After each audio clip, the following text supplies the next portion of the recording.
munchkin. I want to throw a farewell to penis party. I mean, how sick is this? There's no other way for me to start but saying, how sick is this? We're going to have a party for something like this? For you. So long, farewell. I want to do this. This sounds so fun. So you're comfortable with this? Yeah, are you kidding? It's so fun. Maybe I should write a little eulogy to my penis. Yeah. Have a naming for your... Vagina? Yeah. If it's caterpillar, then I gotta name my vagina Butterfly. This quirky and fun idea seems like a cool thing, but also I love making my dad uncomfortable. And if this penis party is gonna do just that, then we gotta have a penis party. And so you see, Jazz is very real about anything to do to make my dad feel uncomfortable. I'm down with doing it. And the dad is visibly uncomfortable, but you know, they're on camera, so he has to go along because they signed the contract. So there's no turning back now. But there are moments where you think to yourself, I would imagine he's thinking to himself, like, oh man, what are we doing? Like, how did I let this thing unravel like this? Like, Can you guys just tell me when the party is? I'll show up. Will you have a bite of the cake? I will not touch the cake. Whoa, is that penis mac and cheese? Oh my, okay. There's so much food, what the heck? Let's be honest, who doesn't want to come to a penis party? Hi. Oh, welcome. Oh, look at you in your overalls. Yes, this is fun. Mwah. Cheers. Yay. Where did that go? There it is on the floor. Just like my penis will go on the floor. Say weenies. Weenies. Hey, Dad. it's the party girl. There's just pee-pee overload for me going on. I'm just falling into way too much. I always say to Jeanette, sometimes you're just a little tutu. This was a little tutu for me. Far worse than that. I know you could have. Wednesday. She's got the best attitude and we just roll right through it. Do you have a time span for yourself? We're getting letters written and we're picking out a series. So you're moving along. You really are. Did you hear about Noelle? No, what happened? We have a tentative date with the courts to have her name legalized. So. Nice. It kind of makes me a little bit jealous that Jazz is less than a week away from getting her surgery.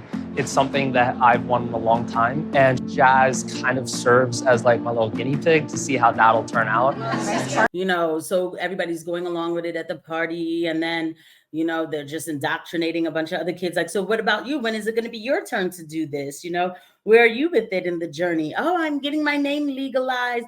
Just so you know, all of these kids that they're indoctrinating, I can't find them, yo. Like, I keep saying this every time I go and I look for these kids online, you know, well, they wouldn't be kids now, these young adults, whatever, online, I can't find them. Like, where's the rest? They're not living happy. They're not. You know, and if you just keep up with me, guys, to the end of the video, I'm going to have footage of somebody who talks about the realities of what they went through after the surgery. Yeah, a nice little party. Everyone's here to say bye to my penis. It's really humbling to see everyone here supporting me in this big step in my journey. I am so grateful, and everyone is just so loving and caring.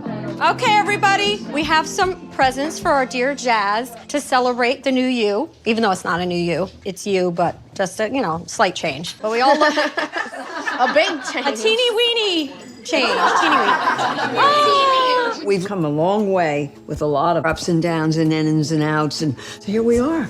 Good things come to those who squat. I think surgery is a missing link that will make Jazz feel more complete. It's been what she's wanted from the time she was a little one and said, I a girl, not I want to be a girl. And now it's finally arrived. What are these? Are these leggings? Ooh, because I'm gonna be able to wear leggings. It's the rainbow It's a bathing suit.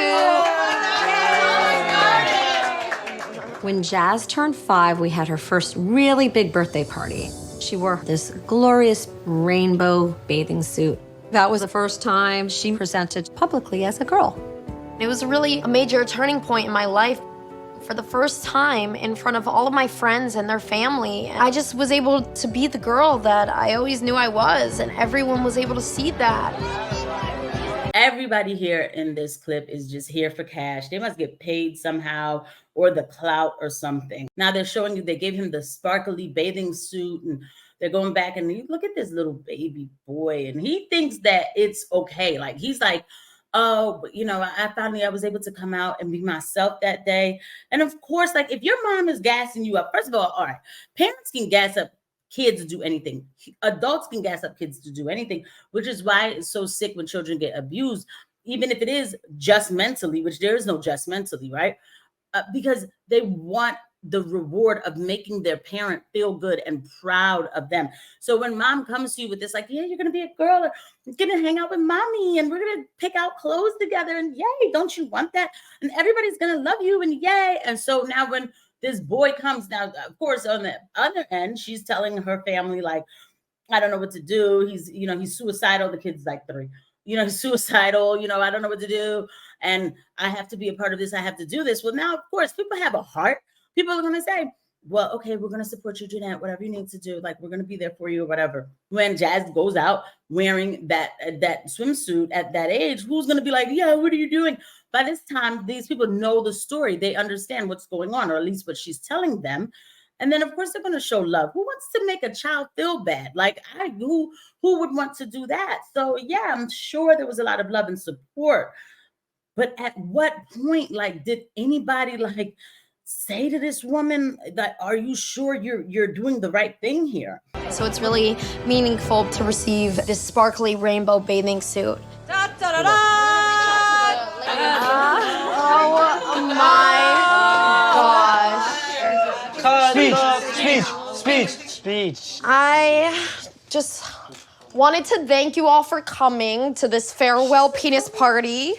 For 17 and a half years, I've lived with this body part that I have not wanted. And even though I've grown to love my penis for what it is, I'm happy to say goodbye. I guess it's like a funeral in a way, like farewell to penis and.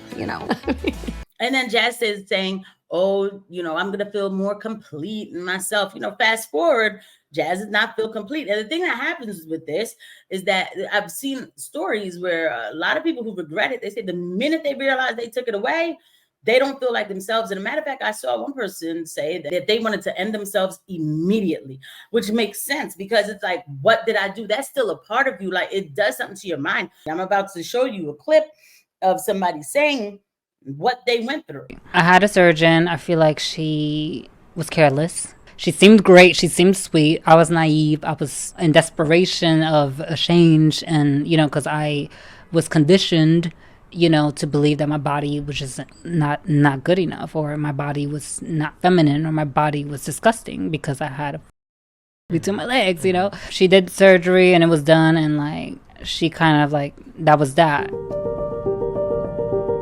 She told me that I didn't need electrolysis. And that's one thing that's like every surgeon who performs a vaginoplasty requires that to be done, because if not, you can grow hair inside of you. And that's something that I've had to like struggle with, where it's like, not like massive, like, hair, but it would be like one hair, and then it would just create like just complications for me.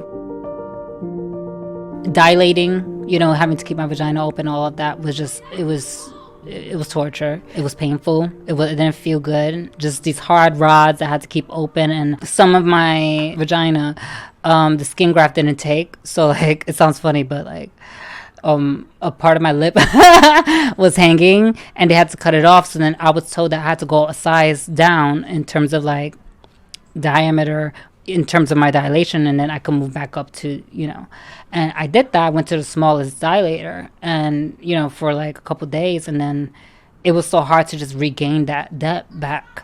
And then I just started to close up, and it was painful, like to the point of like I thought I was going to faint sometimes when I would put it inside me. It was just so painful. It hurt so much. So eventually I gave up, and I was depressed. It had me very depressed because I lost all this depth, and I was just like, dilating. I'm not doing this shit. Like, I guess I'm gonna be a human Barbie with non-working vagina. They go through a lot afterwards. There's a lot of aftercare, where you have to dilate, and the depth and all that. And yes, of course it closes up because it's an anastomosis. Like the cells are trying to go back to their original form. Your body realizes that you've done something that you were not supposed to do. Nobody talks to these people about this. And then even the electrolysis part. Why didn't the surgeon tell this person about the electrolysis part? Now the ingrown hairs, how many boils have that person had down there. And then what did they say? Now I have to let it close. I'm going to be like a Barbie. Can you imagine? So you just know, like, just know, and then that person again is saying, like, oh, no matter how much I feel like, because I'm a woman, I'm like, there's not enough surgery in the world that's going to really make you feel like a woman, because you're not. I'm not picking on anybody, because at least this person is honest and vulnerable enough to keep it real. And of course, I don't believe in making people feel bad in the streets or anything like that, right? But if they were to ask me a question like, well, because I'm a woman, don't you think I'm a woman? I would be like, no, I don't. I'm going to give you my honest answer. You're not a woman, because you weren't biologically born that way. And the reason why that matters is when you do certain surgeries to try to make yourself, quote, become a woman, your body continues to reject it. Inconvenient truth is the most compassionate thing you can do for somebody. It doesn't mean that you have to degrade them when you're doing it, but it's compassion to keep it real with someone. That's what it is.